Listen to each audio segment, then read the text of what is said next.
Hindi tayo nagpunta rito para makipagtalo kung kanino dapat mapunta ang trono o ang korona.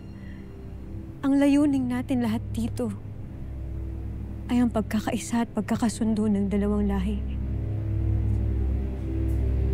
Para wala nang masaktan. Ngayon kung ang gusto nating lahat ay ang kapayapaan, maaari nating pag-usapan kung paano maaring maging patas at magkaroon ng tamang representasyon ng dalawang grupo.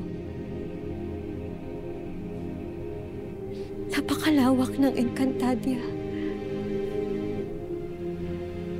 Kaya sigurado ako na lahat ay may pagkakataong mamuno. Lahat may pagkakataon na mamuhay ng masaya at ng malaya. Mamuhay tayo ng walang tigmaan. Mamuhay tayo ng walang dugong dadanak. Alang-alang sa ikabubuti ng lahat.